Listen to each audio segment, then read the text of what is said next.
Breeding বুলটাকে আপনারা দেখতে পাচ্ছেন 100% শাহিওয়ালের সমস্ত ক্যারেক্টারিস্টিক্স বহন করতেছে। এই বুলটা আমাদের এডিএল এর মাদার হার্ডে জন্মগ্রহণ করা, আমাদের মাদার হার্ড থেকে আমাদের বুলি স্টেশনে আসছে। মায়ের দুধের রেকর্ড এভারেজে 11.7 লিটার 305 দিনে। 305 দিনে পিক টাইমে 17-18 লিটার পর্যন্ত উঠেছিল। 17-18 লিটার 17-18 শাহিওয়ালের 17-18 লিটার। হ্যাঁ, শাহিওয়ালের 17-18 লিটার।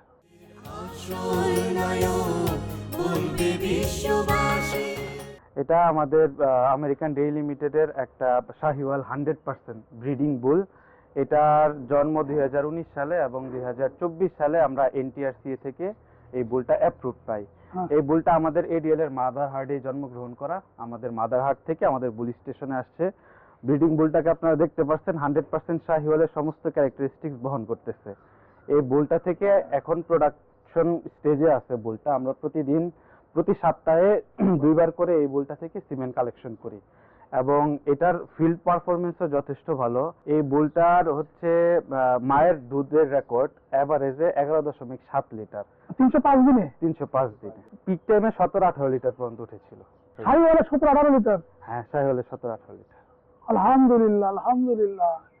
এর সিজনই তো আমার সকল খামারিকে দিতে হবে, না? সবাই তো 8 লিটারে থেমে থাকে, আপনার 17-18 লিটার এবং এভারেজ 11 লিটার।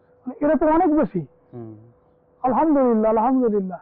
যেহেতু আমাদের দেশটা হচ্ছে ট্রপিক্যাল এনভায়রনমেন্ট, গরমের জন্য আমাদের দেশটা বেশি সমস্যাজনিত হয়। এজন্য যেহেতু শাহিওয়ালের অরিজিন আমরা পাকিস্তান জানি, আমাদের এই সাবকন্টিনেন্টে শাহিওয়াল ব্রিডটা আমাদের দেশে মিট এবং মিল্ক প্রোডাকশনের জন্য খুবই ভালো। এটার বডি ওয়েট কত আছে? এটার বডি ওয়েট বর্তমানে কত? 715 কেজি বডি। 715 কেজি আছে। এর থেকে চমক তো আর কিছু নাই। আমরা একটু ভিডিওতে একটু দেখে সুন্দর করে একটু কেমন লাগে দেখতে। হ্যাঁ, যে এই ধরনের শাড়ি তো আমরা কুরবানির সময় সবাই পছন্দ করে। কুরবানিতে তো এই ধরনের শাড়ি আমরা চাই। যেহেতু আমাদের বাংলাদেশ লাইভস্টক যে আমরা ইকোনমি আছে, আমাদের লাইভস্টক ইকোনমি, সেখানে দেখা যাচ্ছে দুধের প্রোডাকশনে আমরা পিছিয়ে আছি। আমরা কিন্তু মাংস এবং ডিমে স্বয়ংসম্পূর্ণ।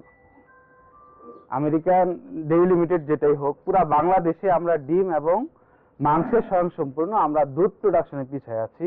এজন্য আমরা চাচ্ছি আমাদের দেশ কিভাবে আরো দুধ প্রোডাকশন, মিল্ক প্রোডাকশন বাড়ানো যায়। এজন্য এটা খুব ইফেক্টিভ, ভালো একটা বিষয়।